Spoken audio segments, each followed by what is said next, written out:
Bonjour, je suis Yvan Kamga, ingénieur système et réseau au sein du groupe ICCNet. Aujourd'hui, nous allons parler du cloud computing.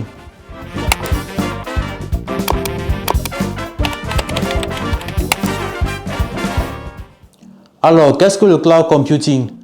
Le cloud computing est un ensemble de ressources, de serveurs, d'unités de stockage et de services hébergés en ligne et accessibles par les utilisateurs via des connexions sécurisées.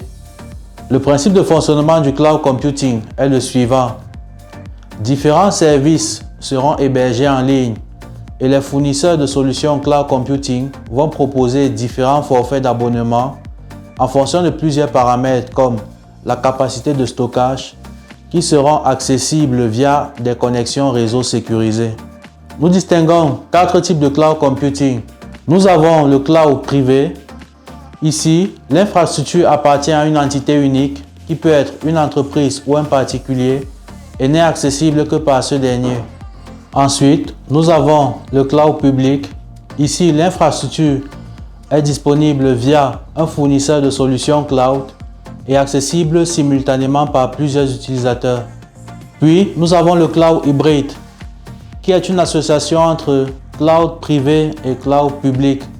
Par exemple, une organisation peut décider d'utiliser à la fois un cloud privé pour stocker ses informations confidentielles et un cloud public où elle stockera des informations qui peuvent être accessibles par le grand public. Et enfin, nous avons le multi-cloud, qui est une évolution futuriste du cloud computing et qui n'est en réalité qu'un mixte entre plusieurs clouds privés et publics. Il faut noter que le cloud hybride est une association entre un cloud privé et un cloud public, contrairement au multi-cloud, qui est un mélange de plusieurs clouds privés et publics. Le cloud computing propose 4 types de services. Nous avons le IaaS, Infrastructure as a Service.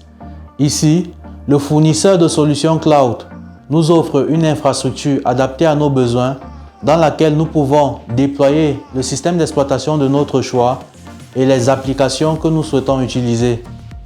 Ensuite, nous avons le PaaS, Platform as a Service. Contrairement au IaaS, c'est le fournisseur de solutions cloud qui décide quel système sera déployé sur le serveur et l'utilisateur ne pourra qu'installer les applications qu'il souhaite utiliser. Puis, nous avons le SaaS, Software as a Service.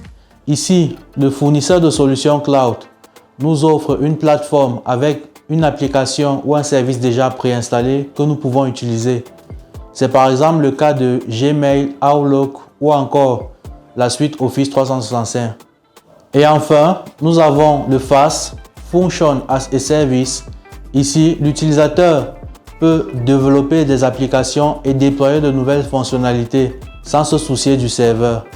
Dans la pratique, les entreprises peuvent par exemple utiliser les solutions cloud comme celles offertes par Matrice Télécom pour héberger des applications métiers comme des gestionnaires de relations clients ou bien même héberger leurs serveurs dédiés ou bien des serveurs virtuels privés.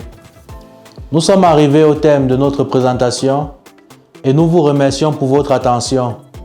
N'hésitez surtout pas à laisser des commentaires, à partager, à liker et à vous abonner. À la prochaine!